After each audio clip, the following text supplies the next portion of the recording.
발표를 시작하겠습니다. 저는 용도 용적재 규제 환경과 주요 사례 연구 발표를 맡은 사업가치평가본부 김수민 연구원이라고 하고요.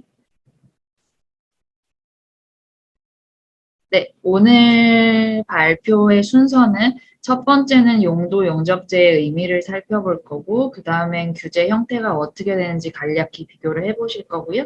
그 다음에는 지역별로 규제가 어떻게 적용되는지 그 현황을 살펴보고, 그 다음에는 서울, 대구, 대전, 광주 4개 지역에서 최근 규제 환경이 어떻게 바뀌어가는지 그걸 상세하게 설명을 드리도록 하겠습니다. 그 다음에는 용도 용적재가 어떤 시사점을 가지고 있는지, 그리고 왜 최근 규제 환경이 변화되는지 결론을 내고 발표를 마치도록 할 거고요. 첫 번째로는 용도 용적재의 의미를 살펴볼게요. 용도 용적재란 잘 아시겠지만 용도 지역별로 각 목적이 있어요.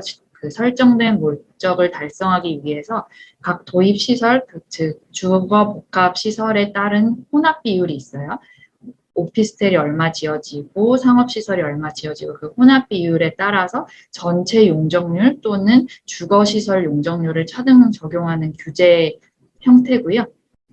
이 제도를 도입한 이유는 상업지역에 너무 과다한 주거시설이 도입될 경우 인프라가 부족하다든지 아니면 교통난이 유발된다든지 그러한 현상을 방지하기 위해서 도입된 거라고 보시면 됩니다.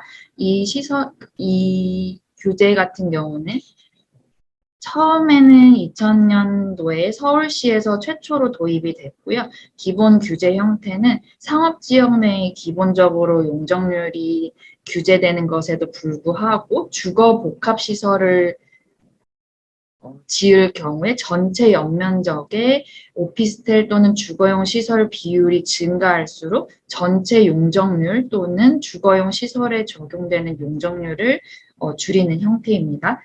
지자체 조례에 따라서 각각 좀 규제 방식은 차이가 있고요. 서울 같은 경우 전체 중심상업 용지 기준으로 말씀을 드리면 1000%까지 용적률 개발을 할 수 있는 반면에 용도 용적재가 적용되는 저희 주거복합 시설을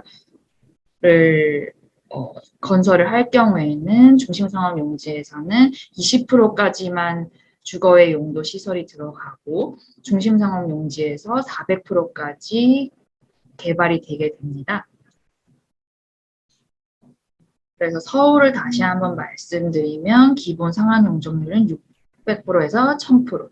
그러나 용도 용적재가 적용되는 주거복합 시설을 건축할 경우에는 상업시설을 20% 이상 건축을 하고 주거용은 80% 미만으로 건설을 하게 됩니다. 이때 더 중요한 거는 준주택, 저희가 흔히 말하는 오피스텔이나 아니면은 지식산업센터에 있는 기숙사 같은 경우도 주거용 시설에 포함되어서 규제를 받게 되고요. 예외지역 같은 경우는 도시정비용 재개발구역 또는 재정비 촉진지구 같이 조금 더 주거시설이 필요한 지역에 같은 경우에는 이러한 규제 형태를 적용받지 않습니다.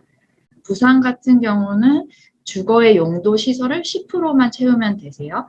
그리고 기본 상한 용적률은 700에서 1300%까지 개발이 되는데 용도 용적재가 적용되는 주거복합 건물을 건설할 경우에는 10% 이상의 상업시설을 채우고 나머지 주거복합 비중에 따라서 전체 건물 용적률이 규제받게 됩니다. 다음으로는 대구 같은 경우에는 서울이랑 유사한 형태인데요. 주거의 용도는 20% 이상 채우셔야 되고 주거 복합 건축을 하실 시에는 용적률이 400에서 450% 이하로 줄어들게 됩니다. 기본은 700에서 1300%고요. 최근 규제 환경의 변화를 살펴보시면 서울, 대구, 대전, 광주 기본 지역을 기준으로 말씀을 드릴게요. 서울 같은 경우는 저희가 주거시설이 많이 부족하기 때문에 완화하는 띄고 있고, 대구 같은 경우는 최근에 주거복합 건물 개발 사업이 많이 일어나기 때문에 약간 강화해서 조금 더 주거용 시설이 상업용지에 들어오는 게 막아지고 있습니다. 대전과 광주 같은 경우에는 일부 지역에 대해서 조금 슬럼화된 지역이거나 구도심 같은 경우에는 완화하는 기조를 띠고 있어요. 서울부터 말씀을 드리자면 도심 내에 저희가 흔히 말하는 중구 또는 용산 쪽 이쪽에 일부 구도심 지역에 같은 경우에는 비주거 시설을 의무 비율을 완화하게 된다. 즉 상업시설을 덜 채우고 주거용 시설을 많이 짓더라도 가능한 부분이 있고요. 이에 따라서 주거 공급이 활발하게 일어나는 효과가 있고요. 대구 같은 경우는 최근에 상업시설 위주로 대구 범어동 지역 같은 경우에 주거복합 건물이 많이 지어지게 되면서 기반시설, 인프라가 부족하다든지 아니면 교통난이 발생한다든지 이러한 문제를 해결하기 위해서 용도 용적제를 조금 더 강화하는 모습이고, 특히 실질적으로 오피스텔 같은 경우에는 주거용으로 사용이 되게 되는데, 이러한 경우를 업무용이 아니라 주거용 시설에 포함시켜서 규제를 받게 됩니다. 대전 같은 경우에는 일부 지역만 완화하게 되는데, 특히 원도심, 약간 슬럼화됐거나 개발이 활성화되지 않은 역세권 지역을 중심으로 대전 드림타운이라는 구역을 지정하게 돼요. 그래서 이 지역에 대해서 기부 체납이라든지 이러한 형태의 공공기여 방안이 포함될 경우에는 용도 용적제를 완화하게 되시고요. 그 다음에 광주 같은 경우에도 일부 지역에 대해서 완화를 하게 되는데, 이 지역은 1차 순환도로, 광주 지역의 지도를 보시면 아시겠지만 1차 순환도로가 감싸고 있고 그 지역 중심으로 광천동, 우남, 풍양, 우산동, 백운동 등 그 연접한 지역에 대해서는 완화하게 됩니다. 이렇게 쭉 용도 용적제 규제에 대해서 살펴보셨는데, 이러한 요약해서 규제 형태의 강화시와 완화시의 효과를 말씀드리면, 용도 용적제를 강화하게 되면 도심 내 본연의 상업지역의 상업시설 위주로 들어오기 때문에 상업기능이 집중이 되고요. 완화할 경우에는 상업시설을 덜 채워도 되기 때문에 주거시설의 공급이 활성화되게 됩니다. 그래서 용도 용적제 규제가 강화되게 되면 앞서 말씀드린 것 같이 난개발을 방지하게 되지만, 부정적 효과로는 상가 비중을 높게 하기 때문에 상대적으로 분양성에 조금 더 집중해야 되는 상가 같은 경우 공실이 조금 발생할 수 있고, 또는 상권이 너무 몰리게 되면서 슬럼화가 될 수도 있습니다.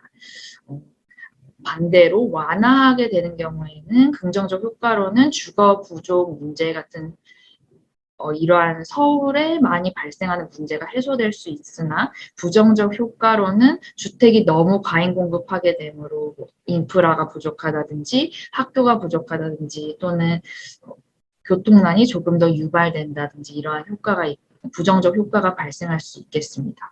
그래서 저희가 부동산 개발 사업을 진행하면서 사업성에 미치는 영향이 이렇게 요약돼서 보실 수 있는데요.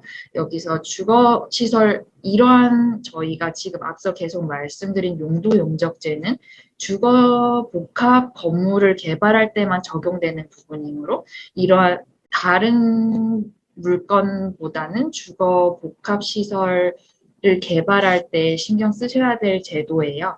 그래서 여기 사업성에 미치는 영향으로는 강화된 용도 용적제를 적용하는 대구 같은 경우에는 상업시설을 많이 넣어서 개발을 해야 되기 때문에 집객이 조금 더 용이한 앵커 테넌트를 유치를 하시거나 또는 메인스트림 상권에 위치하는 입지를 잘 살피셔야 됩니다. 여기서 마무리하겠습니다. 감사합니다.